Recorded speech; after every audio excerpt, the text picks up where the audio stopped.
Hi everyone, this is Glenda Ganzon and welcome to my Human Anatomy and Physiology class. And for today's lesson, I'm going to be discussing the protein synthesis. So stay tuned.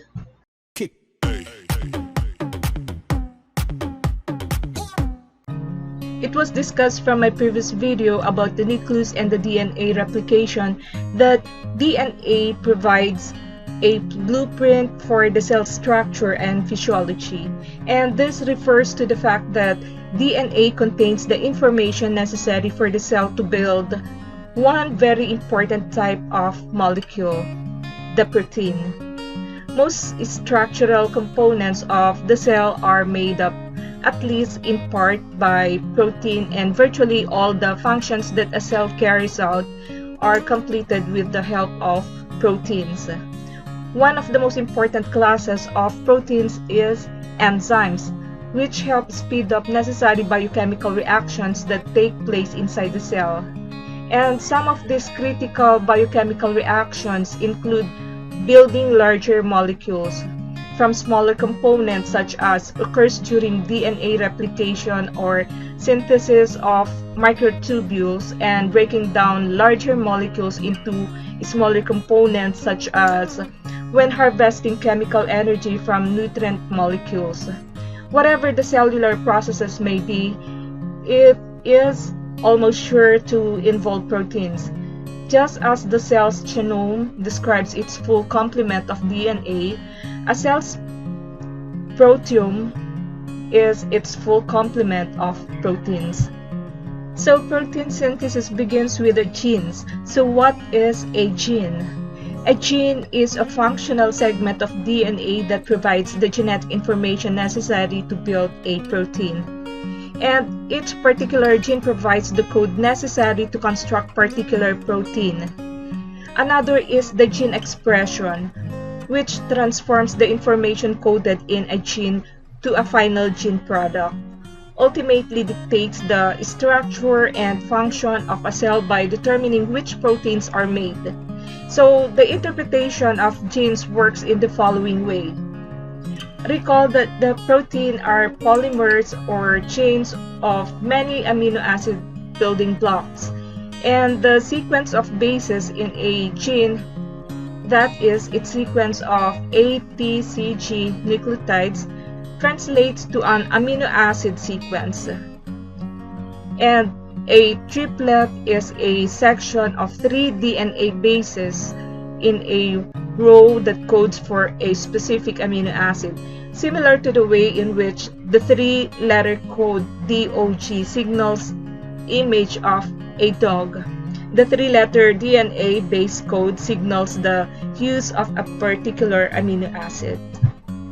For example, the DNA triplet of CAC or cytosine, adenine, and cytosine specifies the amino acid valine. Therefore, a gene which is composed of multiple triplets in unique sequence provides the code to build an entire protein with multiple amino acids in the proper sequence.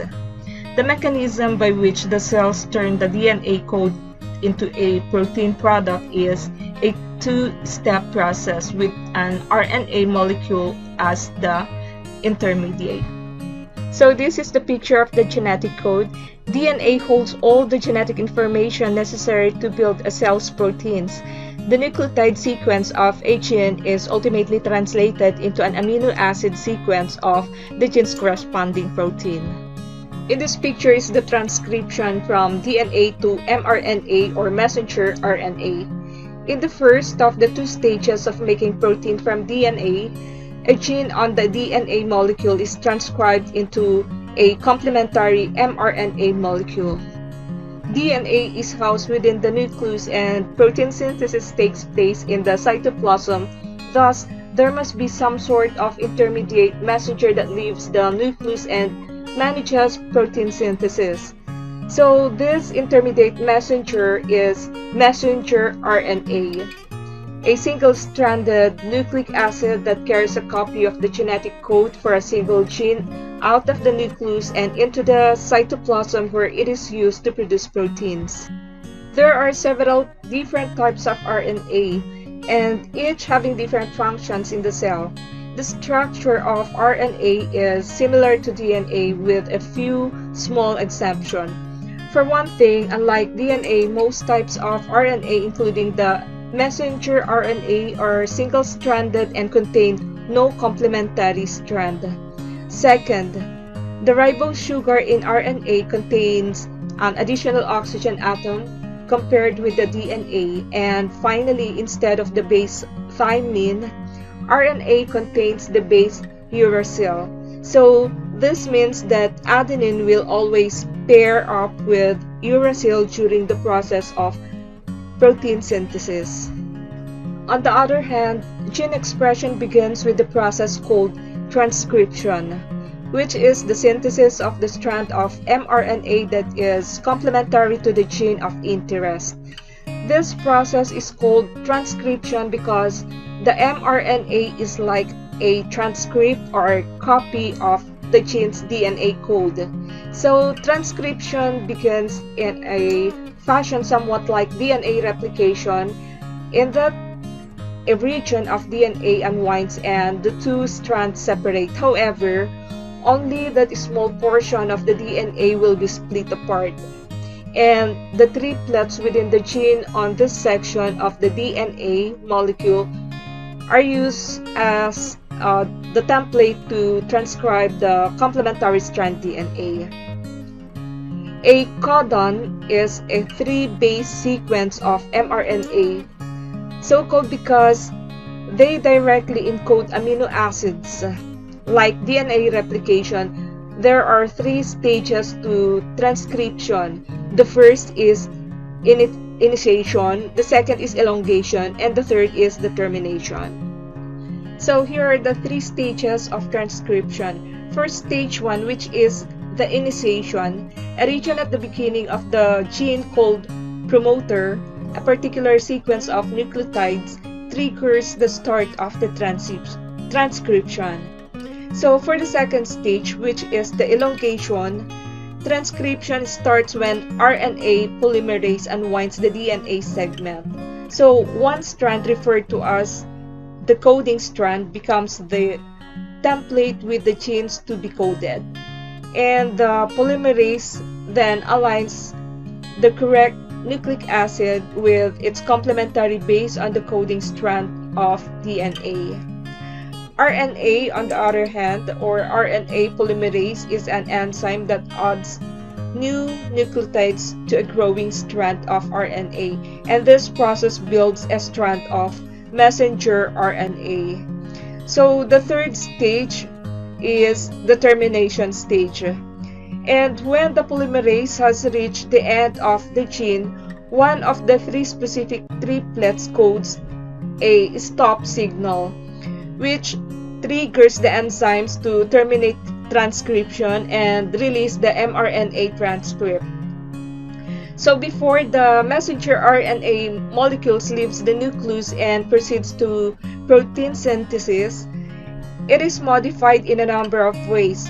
For this reason, it is often called a pre-mRNA at this stage. For example, your DNA and thus complementary mRNA contains long region called non-coding regions that do not code for amino acids. So therefore, their function is still a mystery, but the process is called splicing, which removes these non-coding regions from the pre-mRNA transcript. So this is a picture of splicing DNA.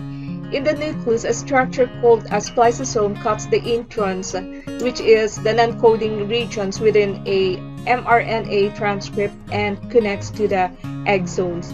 So what is a spliceosome? A spliceosome is a structure composed of various proteins and other molecules, attaches to the messenger RNA and splices or cuts out the non-coding regions. So the removed segment of the transcript is called an intron. The remaining are passed together. An exon is a segment of mRNA that remains after splicing. Interestingly, some introns that are removed from the mRNA are not always non-coding, so when different coding regions of mRNA are spliced out, different variation of the protein will eventually result, with differences in structure and functions. So this process results in a much larger variety of possible proteins and protein functions. When the mRNA transcript is ready, it travels out of the nucleus and into the cytoplasm. So this is the picture of the translation from RNA to protein. During the translation, the mRNA transcript is read by a functional complex consisting of the ribosome and the tRNA molecules. The tRNAs bring the appropriate amino acids in the sequence to the growing polypeptide chain by matching the anticodons with the codons on the mRNA strand. So it is like translating a book from one language into another. The codons on the strand of mRNA must be translated into the amino acid alphabet of proteins. Translation is the process of synthesizing a chain of amino acids called polypeptide. So translation required two major acids.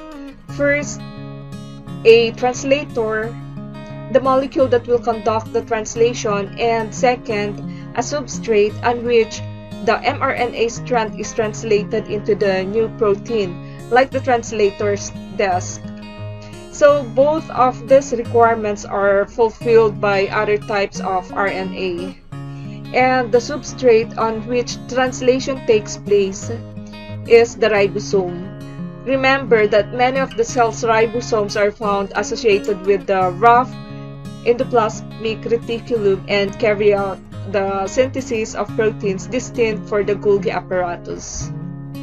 Ribosomal RNA is a type of RNA that, together with proteins, composes the structure of the ribosome. So ribosomes exist in the cytoplasm as two distinct components, a small and a large subunit. When an mRNA molecule is ready to be translated, the two subunits come together and attach to the mRNA. The ribosome provides a substance for translation, bringing together and aligning the mRNA molecule with the molecular translators, and that must be decipher its code. The other major requirement for protein synthesis is the translator molecules that physically read as the mRNA codons. Transfer RNA or tRNA, on the other hand, is a type of RNA that ferries the appropriate corresponding amino acids to the ribosome and attaches each new amino acids to the last, building the polypeptide chain one by one. Thus, tRNA transfers specific amino acids from the cytoplasm to a growing polypeptide. The tRNA molecules must be able to recognize the codons on mRNA and match them with the correct amino acids. So the tRNA is modified for this function. On one end of its structure is a binding site of a specific amino acid. On the other end is a base sequence that matches the codon specifying its particular amino acids. And this sequence of three bases on the tRNA molecule is called an anticodon. For example, a tRNA responsible for shutting the amino acid glycine contains a binding site for glycine on one end, and on the other end, it contains an anticodon that complements the glycine codon. So GGA is a codon for glycine, and so the tRNA's anticodon would read CCU.